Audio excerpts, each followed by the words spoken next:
The cabinet meeting ended at 11:47 a.m. Ministers filed out of number 10. Two women remained behind, collecting papers. Rachel Reeves, Chancellor of the Exchequer, Angela Rayner, Deputy Prime Minister. They nodded at each other. Professional, polite, cold. Both knew the truth. Both were fighting the same war for the same prize. Keir Starmer's job. Not openly, not yet, but everyone in Westminster knew. Labour's two most powerful women were positioning themselves to replace their leader. The question wasn't if one of them would challenge Starmer. The question was which one would strike first and whether they'd destroy each other before either got the chance. Imagine this. You're in cabinet. Prime Minister's approval ratings catastrophic, party restless, leadership speculation everywhere. You want the job, you're qualified, you're ready. But there's one problem. Another woman in cabinet wants it too, and she's just as qualified, just as ambitious, just as determined. That was Rachel Reeves and Angela Rayner's reality. Two women, one prize, no room for both. How did we get here? July 2024. Labor won power. Starmer became prime minister. He needed strong cabinet. Two appointments were crucial. Chancellor, Rachel Reeves, former Bank of England economist, Oxford educated,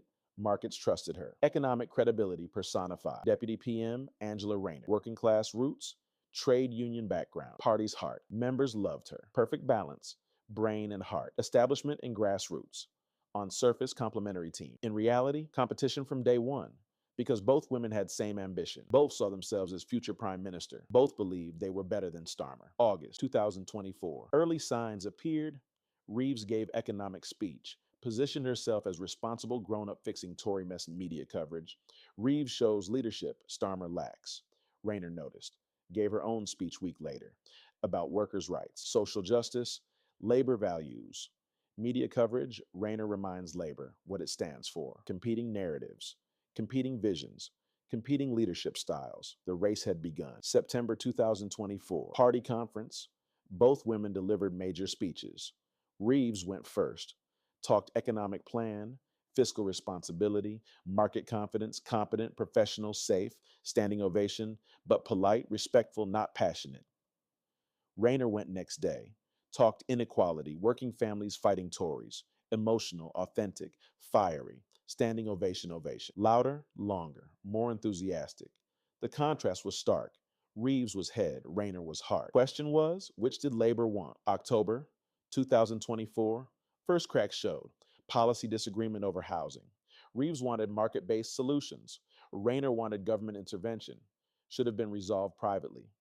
Instead, both briefed their positions to media. Chancellor believes in market solution. Deputy PM demands bold government action. Public disagreement between two senior women about fundamental policy. Starmer tried mediating, called them both in. You can't fight each other in public. Makes government look divided. Reeves, I'm just articulating sound economic policy. Rayner, I'm standing up for labor values, neither backing down, both believing they were right. Starmer couldn't force resolution. They were too powerful, too important. So disagreement festered. November 2024.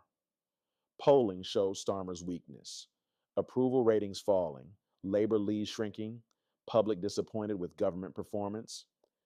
Leadership speculation started. Newspapers running pieces. Who could replace Starmer? Two names kept appearing, Rachel Reeves, Angela Rayner. Both women denied interest, fully support the prime minister. But their teams were briefing journalists, testing waters, building narratives. Reeves's pitch, economic competence. Markets trust her, stability. Rayner's pitch, authentic labor values. Workers champion, inspiration, December 2024. The whispering campaign began.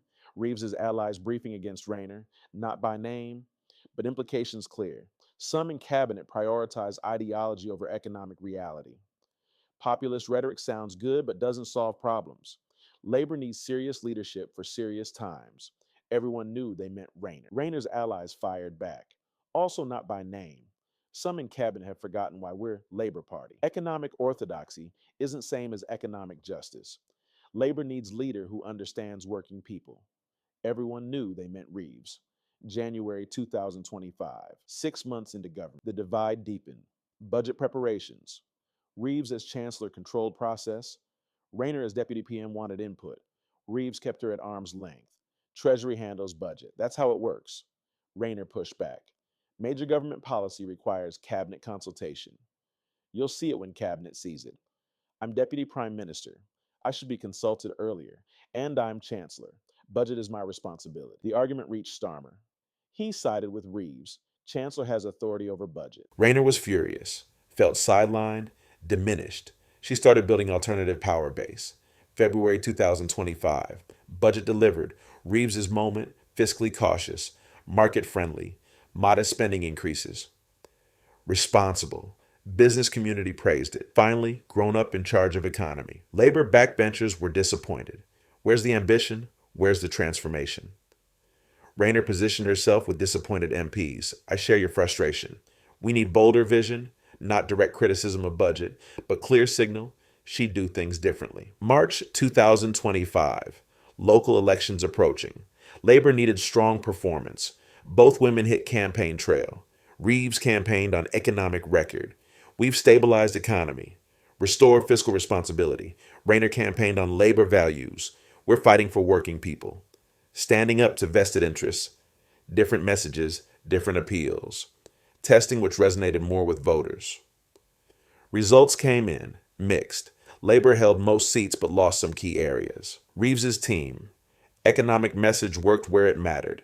Rayner's team. We won where we campaigned on values, both claiming vindication, both positioning for future. April 2025. The private polling leaked. Labor Commission leadership polling. If Starmer stepped down, who should replace him? Results: Reeves 34%, Rayner 31%.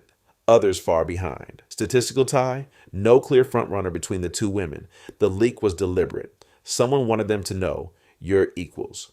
Neither has decisive advantage. May 2025. Competition intensified. Both women raising profiles, more media appearances, more speeches, more positioning. Reeves cultivating business leaders, giving keynote at business conferences, positioning as serious economic manager. Rayner cultivating unions and activists, speaking at rallies, positioning as authentic labor voice, building different coalitions, appealing to different parts of party. June 2025. Starmer's weakness became obvious.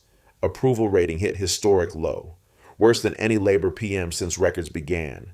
Calls for leadership challenge growing, not from fringe, from mainstream MPs.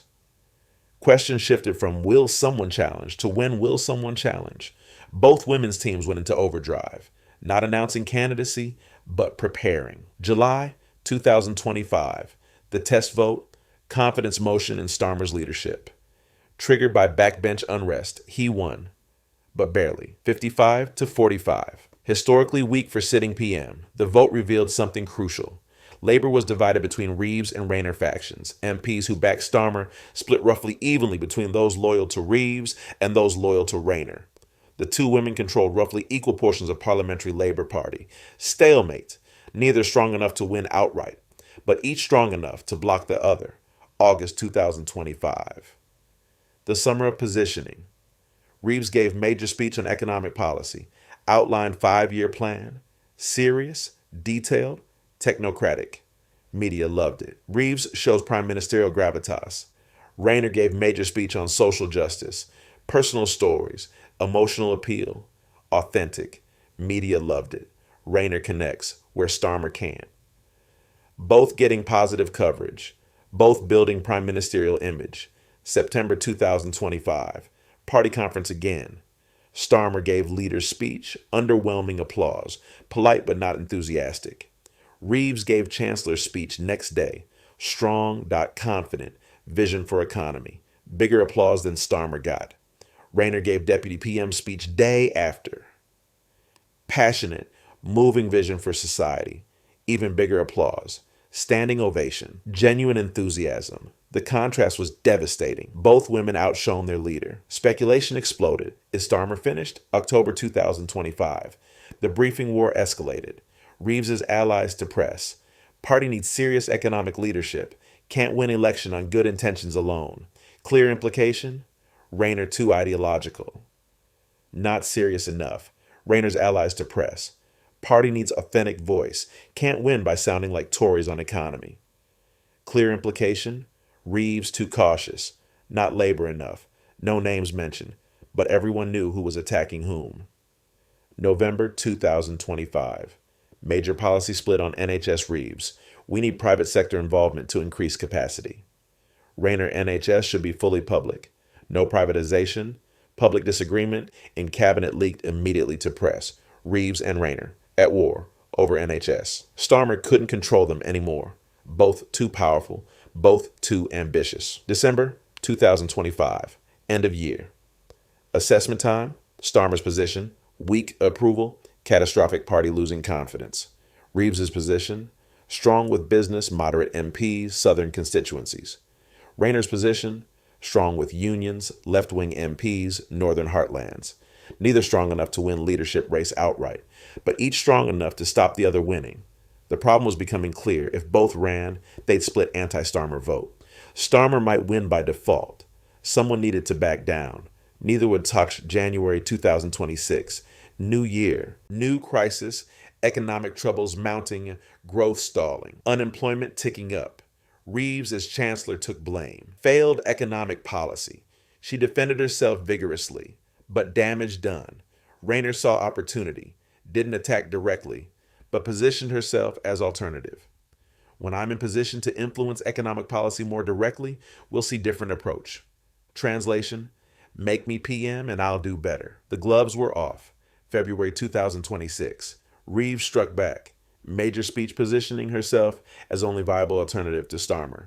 Labor needs leadership that combines economic credibility with social justice. Leadership that can win elections and deliver change. Direct pitch for leadership. Without formally announcing, Rayner responded days later. Her own speech. Labor needs leadership that remembers why we exist, to fight for working people. Not to manage capitalism better, also direct pitch, also without formal announcement. Two women, same ambition, completely different visions. March 2026. Today, the standoff continues. Starmer still PM, but everyone knows he's finished. Reeves still Chancellor, building economic credentials, courting moderates. Rayner still Deputy PM, building authenticity credentials, courting left, neither backing down, neither compromising, neither willing to step aside. The cameras turn to Treasury Reeves calculating path to leadership through economic competence. The cameras turn to Deputy PM's office. Rayner calculating path through authentic labor values. Two women, both brilliant, both qualified, both determined. One will become prime minister. One will be remembered as the rival who fell short. But here's the tragedy. By fighting each other, both might lose. Because while they battle, Starmer clings to power. Or someone else, a man, might slip through middle and take the prize. Labor's two most powerful women, destroying each other's chances, the party watching, unable to choose between them, the voters watching, seeing division instead of strength. This is the story of Rachel Reeves and Angela Rayner, two women who could be prime minister, but might both be stopped by each other. The Chancellor versus the Deputy PM about economics versus values. Competence versus authenticity. Brain versus heart. Labor can't have both, must choose one. But which? Reeves offers stability. Markets trust her. Conservatives might vote for her. Rayner offers inspiration. Members love her. Activists would fight for her. Different paths to power. Different visions for Britain. Both convinced they're right. Both refusing to yield. The battle continues. Every day, every speech, every policy disagreement. Two women fighting for same job. Neither willing to back down. One will win, one will lose. Both might be damaged by the fight. Welcome to Labor's succession crisis, where the most qualified candidates are too busy fighting each other to unite against their failing leader. Rachel Reeves versus Angela Rayner. The battle for Labor's soul and Britain's future, continuing today, tomorrow, until someone wins, or until they destroy each other and someone else wins by default. The two women who should be allies, fighting as enemies instead. That's politics. That's ambition. That's the price of wanting the top job, when only one can have it, and both believe they deserve it, Reeves and Rayner. The fight for Labor's future. One will triumph, one will fade. But right now, both are losing, because divided, they fall. And Starmer, still prime minister, despite everything, because his rivals can't unite against him, the women fighting each other, the man they both want to replace, still standing, for now.